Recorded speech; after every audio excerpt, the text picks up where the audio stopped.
వాళ్ళు పాస్ పని చేసో పొడు చేసి కట్టుకుంటున్నారు. ఇప్పుడు అది కూడా లేదు కదా.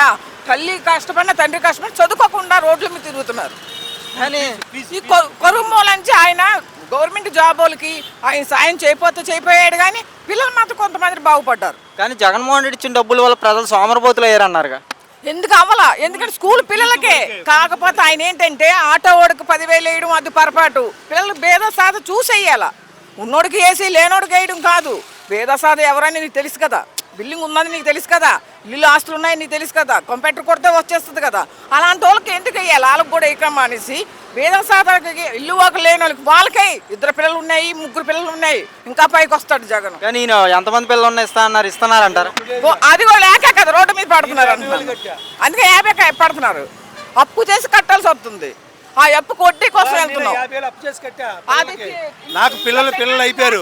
మన మునుమల ఉన్నాను, నాకే అవసరంలా.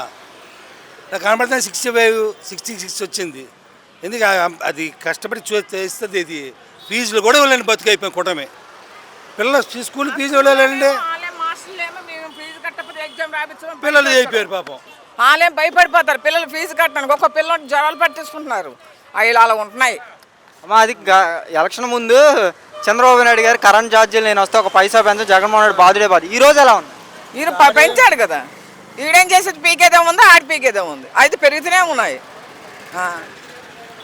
కానీ ఆ రోజు జగన్మోహన్ రెడ్డి విద్యా వ్యవస్థలో ఎన్నో మార్పులు తీసుకొచ్చాడు. ఎన్ని ధరలు తగ్గిస్తానన్నాడు. ఏం తగ్గించాడు? ఆ రోజు గతంలో జగన్మోహన్ రెడ్డి విద్యా వ్యవస్థలతో చాలా మార్పులు తీసుకొచ్చాడని చెప్పారు. ఇట్లా ట్యాబులు కానీ స్కూళ్ళు నాడు నేడు కింద. ఈ రోజు ఎలా ఉన్నాయి స్కూళ్ళు? కానీ మీద ఉన్నాయి, బియ్యాల మీద ఉన్నాయి. రూపాయి పెంచినా పిల్లలు ఫీజులు కట్టేవాడు. ₹6 కట్టాడని చెప్పి అనుకోవాలా. ఇప్పుడు ఏది చేయట్లేదు కదా ఇటు.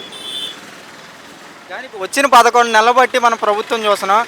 ప్రతిరోజు జగన్మోహన్ రెడ్డి పేరు ఎత్తకుండా వీళ్ళ పాలన చేసే విధానం కనబట్టలే. నిజంగా జగన్మోహన్ రెడ్డి రాష్ట్రాన్ని నాశనం చేశాడంటారా? డబ్బులే కరువు, అప్పులు చేసాడు. కరోనా రాబట్టి కరువు అయిపోయింది. ఈడొచ్చి పీకాడు సోదరా.